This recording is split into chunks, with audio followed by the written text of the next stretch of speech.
Stargirl's been through a lot in 6 episodes. She's defeated Brainwave, barely survived Icicle, fought Sportsmaster to a stalemate, but now she faces her greatest challenge yet. Cheerleaders!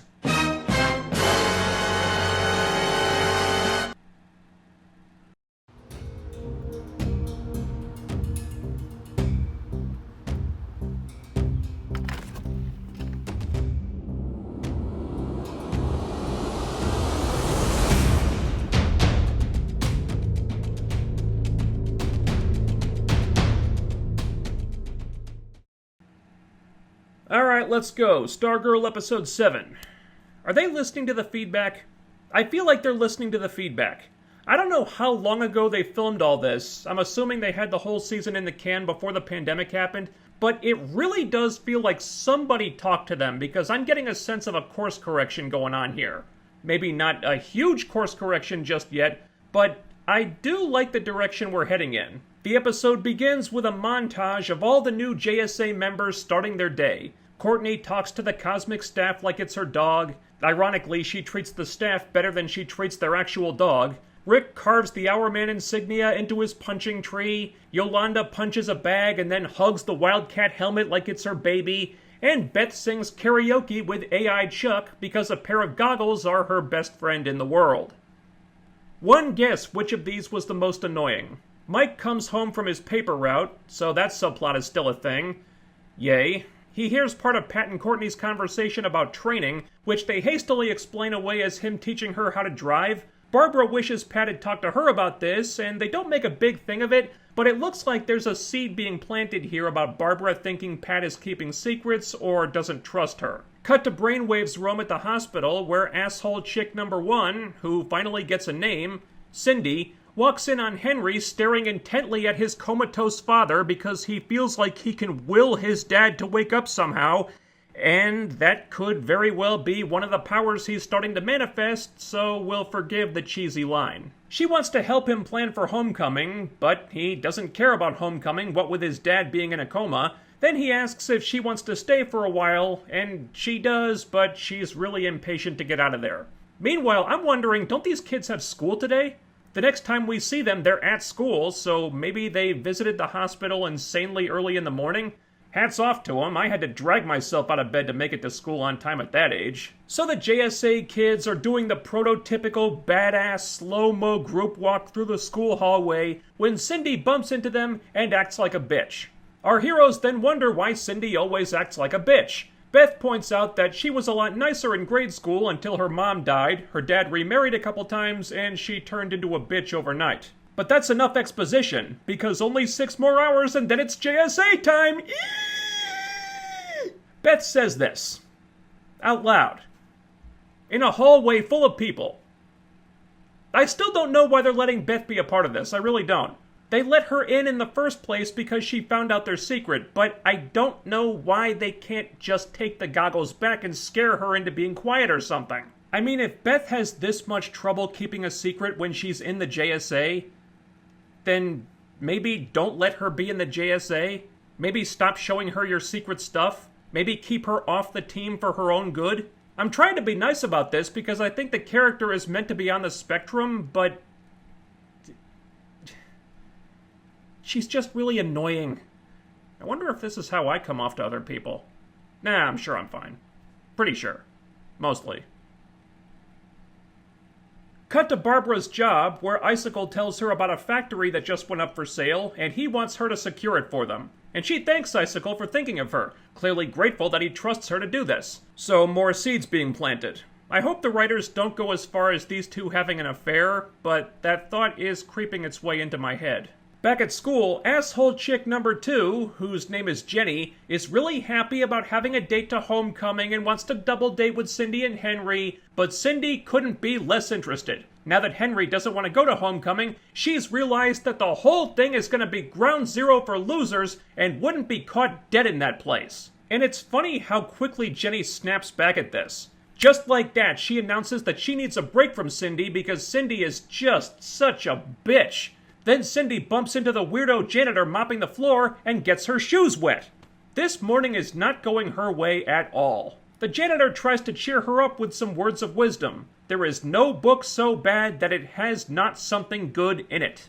Apparently, he's never read a book by Stephanie Meyer. She knocks over the janitor's mop just to be a bitch, and Courtney picks it up for him. Believe it or not, this actually does go somewhere later. So Cindy marches up to Henry. He hears her voice in his head, which is happening to him more and more lately, and he's not handling it so well. She reiterates that she really wants to go to homecoming, but the 1-2 punch of his dad being comatose and hearing her bitchy voice echoing inside his brain really has him feeling out of it, so he takes a hard pass. Cut to the supply closet where the janitor looks in a mirror as if he doesn't totally recognize his own reflection, and then we see that he has a sword, like an old-timey Arthurian sword. So clearly he is some kind of superhero or villain that I'm sure the commenters more familiar with the comics than I am will let me know about. Shining Knight, maybe? I don't know. Anyway, they've got an interesting little mystery building with this janitor, so I'm intrigued. Cut to chemistry class, where Courtney and Cindy have to pair up, which neither of them are happy about, but this takes an unexpected turn. Not only is Cindy very good at chemistry because her dad is a chemist and they used to do science experiments for fun, but these two actually start having a real conversation. They both have parents who died. Cindy lost her mom, Courtney lost her dad, who is Starman, by the way. They even do really well on the assignment. And since neither of them are going to homecoming, Cindy invites Courtney to hang on Saturday night. We see a different side of Cindy for the first time here. Less of a bitch and more of a person who's always pushing people away while at the same time is lonely and wants someone to talk to. And any new personality traits they can give her that don't have bitch in the title are definitely a good thing. Meanwhile, Henry is taking an exam when he starts hearing the other students' thoughts, giving him access to the test answers. This is the first time his telepathy has been useful rather than migraine-inducing, so as long as he can avoid coming into contact with any cosmic firebirds, he may actually start to get a handle on this.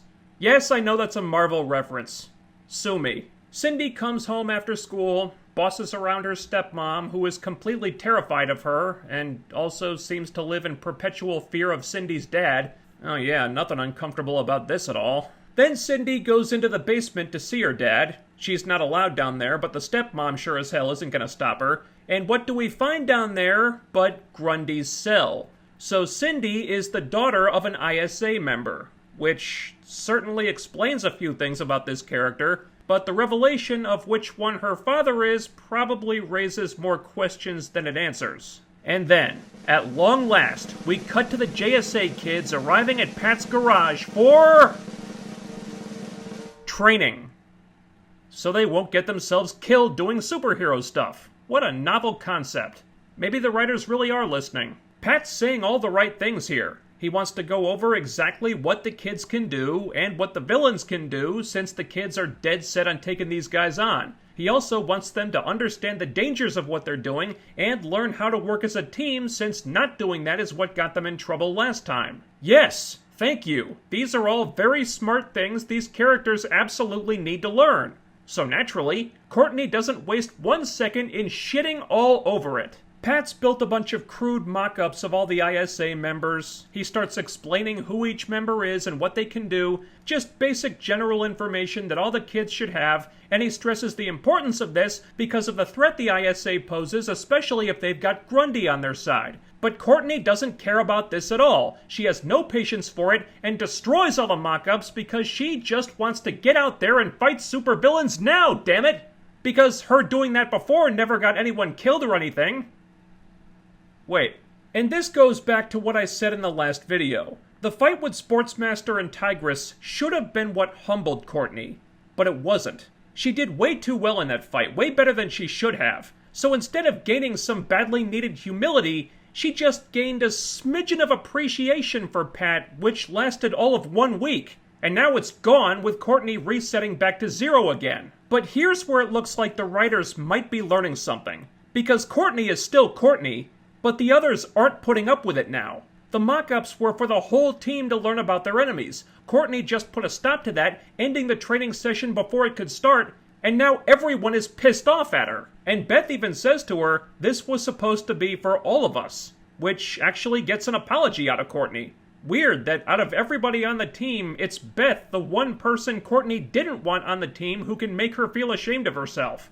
Damn, Beth might be worth keeping around after all. Back to Cindy, whose dad, Dr. Ito, caught her eavesdropping on the ISA talking about the JSA kids. And she is just fed up with being a teenager. She's so frustrated with her situation that she straight up kills one of his flunkies with this retractable shank that pops out of her hand. She wants to be in the ISA, but Ito says she's learned nothing from her mother's death, which apparently she caused.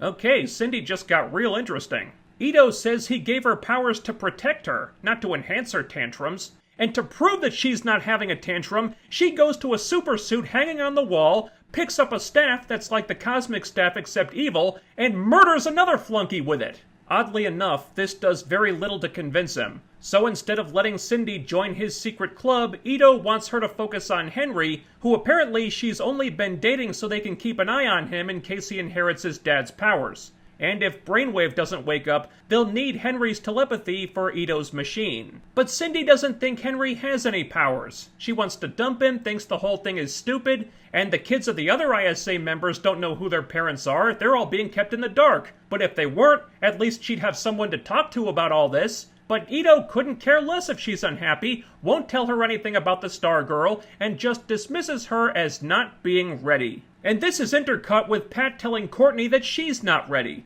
Naturally, Courtney thinks that's a bunch of BS. I'm not a novice anymore, she says indignantly. So you were a novice a week ago when you agreed with Pat that you needed training, but now suddenly you're not? How does that work? And how long have you been a superhero anyway, Courtney? Like a month? Less than a month? Look, I understand that Courtney is supposed to be reckless and impulsive. I get that that's the character. But lines like this just make her sound delusional. And unfortunately, Beth is gone at this point, so there's nobody left that can make her feel bad about that. So yeah, training. Courtney doesn't think she needs that anymore. So that lesson she supposedly learned in episode 6 meant nothing. Now she wants to go on a mission to prove that her principal is the fiddler while the others get trained. I want to punch this character in the face right now. And ironically, the show then chooses to cut back and forth between this and a scene that makes the character I dubbed Asshole Chick Number 1 seem more likable than our quote-unquote hero, because at least Asshole Chick Number 1 has a reason to act like an insufferable dipshit. Speaking of whom, a lot of revelations here with Cindy. Most interesting to me is that when she's eavesdropping on the ISA, they're talking about their kids. Whether to get them involved in the ISA or keep them out of it, but either way, they seem invested in what their kids do. Because, strangely enough, they might be bad people, but not necessarily bad parents. Whereas Cindy's dad just seems to view her as a tool and doesn't give a shit about her beyond that, which has left her feeling isolated and resentful. Cindy makes so much more sense all of a sudden. Now they just need to explain how she can be the daughter of a lizard person and we'll be all set. I'm assuming she's not his biological daughter. Maybe he made her in a test tube or something. He does hint that that's where her stepmoms have been coming from. He even calls Cindy an experiment. She says he's awful. And yeah, I'm with her on this. Her dad's a dick. So Barbara leaves on that overnight business trip. Mike got her some candy for the road because at least there's one person he's not a brat to. And then we cut to Cameron coming home from school so the big bad of the show can give him a pep talk on how to ask out a girl. Literally. Cameron wants to ask Courtney to homecoming, but he doesn't know how, so Icicle tells him a story about how when he was trying to ask out Cameron's mom back in the day, there was this other guy who liked her too, so he killed him. This is gonna be a do as I say, not as I do conversation. But otherwise, he encourages his son and says he was put on this earth to find love, so don't let anything stop you from trying. A line that could be twisted out of context real easily. Then Cameron mentions that his dad deserves to be happy too.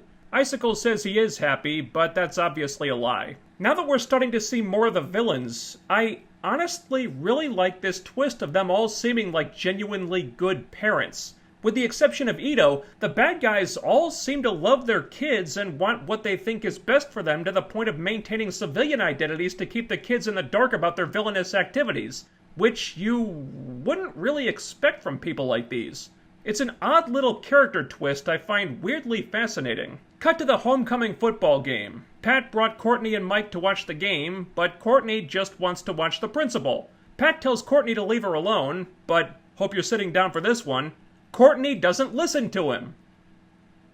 Well, I'm as shocked as you are. So Pat leaves to get food, and then we get an interesting scene between Courtney and Mike, because all the time Courtney and Pat have been spending together is not lost on Mike, and he kind of resents Courtney because suddenly his dad doesn't have a lot of time for him anymore, and this is upsetting to him because he's my dad, not yours. Then Mike says that him and Pat have been through a lot, more than Courtney knows, and he calls Pat by his first name, which seems significant, but I'm not sure how. So Mike takes off, Cameron shows up, and he asks Courtney to homecoming, and it turns out that unlike on Batwoman, the Stargirl writers do not think heterosexuality is the devil, so she says yes. She just has to go cancel her plans to hang with Cindy that night. So she explains this to Cindy, and Cindy blows it off like she doesn't care, though it's obvious she's upset because she's just really desperate for a friend to talk to, even one that sits at the loser's table. This is completely lost on Courtney, though, who sees the principal in the crowd,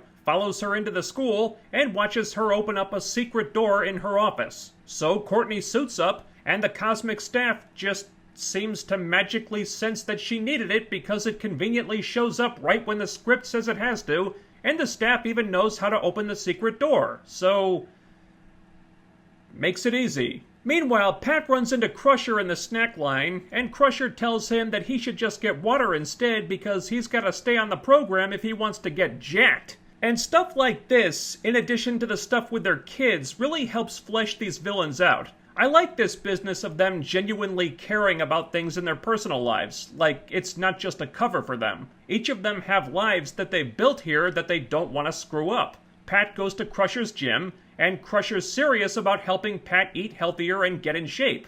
Unless Pat ever puts Artemis on the bench, in which case, him. So Cindy's back in her dad's dungeon. Courtney canceling their plans to hang really upset her, so she wants a seat at the ISA table and she wants it now. But Ito's not there. He's never there when she needs him, she says, actually getting a little emotional about it.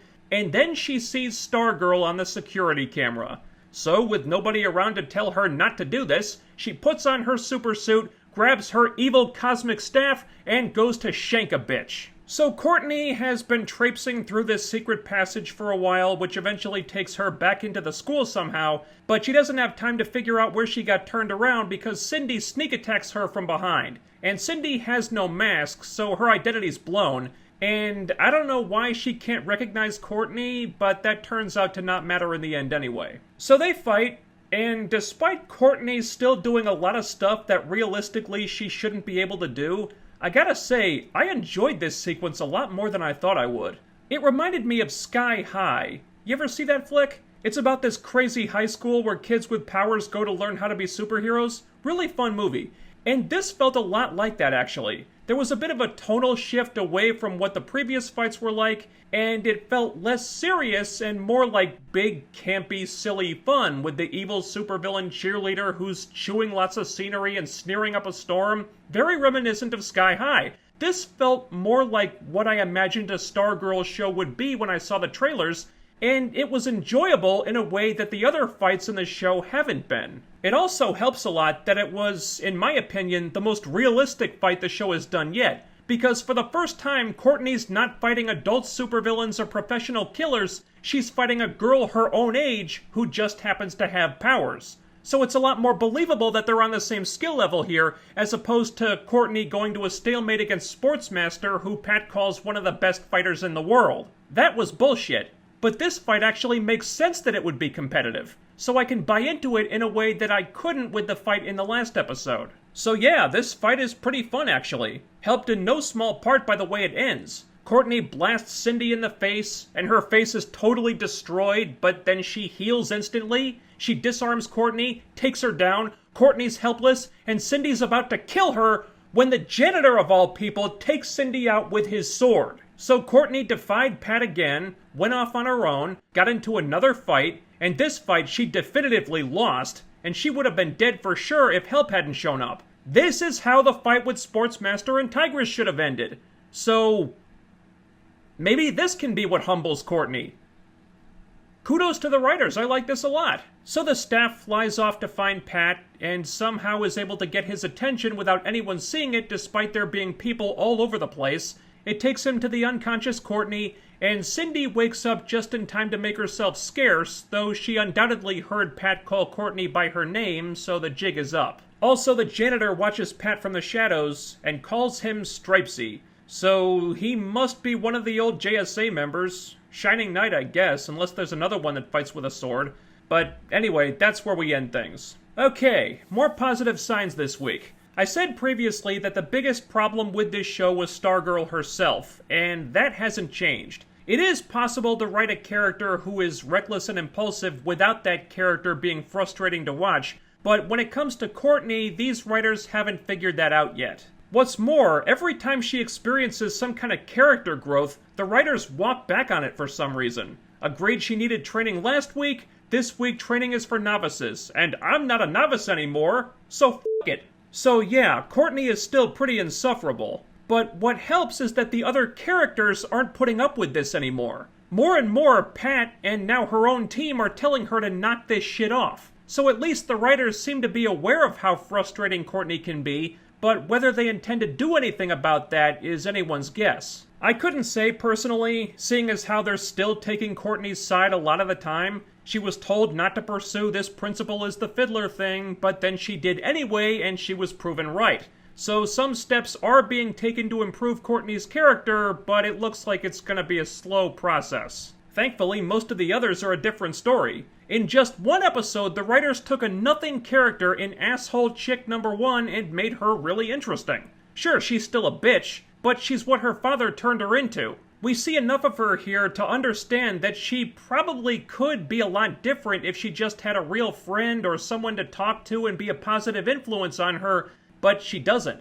So she grabs a hold of this desire to be in the ISA as a kind of life raft. So yeah, the writers are doing really well with the villains. Frankly, the villains are carrying this show right now. They're a lot more interesting than our hero, in my opinion, and I don't think I'm alone in that either. So putting the spotlight on the villain like they did here tends to lead to good things. Also, hey, Courtney lost a fight, which was very gratifying. Maybe this'll be what knocks some sense into her, who knows? And the fight itself was surprisingly fun. So yeah, there are still problems, but I think this might be my favorite episode so far. Things are starting to move in the right direction. That could all quickly disappear next week, but for now, I feel pretty good about this one. And that was Stargirl Episode 7. If you enjoyed this review, I've covered every episode, so check out the playlist on the channel. Let me know what you thought of the episode in the comments. Ding that bell icon and follow me on Twitter using the link in the description so you'll always be notified when I upload new videos. Like, share, subscribe. Make sure you're still subscribed, because YouTube may have unsubscribed you since the last time you were here, and I'll be back with more very soon. Until then, stay safe, stay healthy, and I'll see you next time.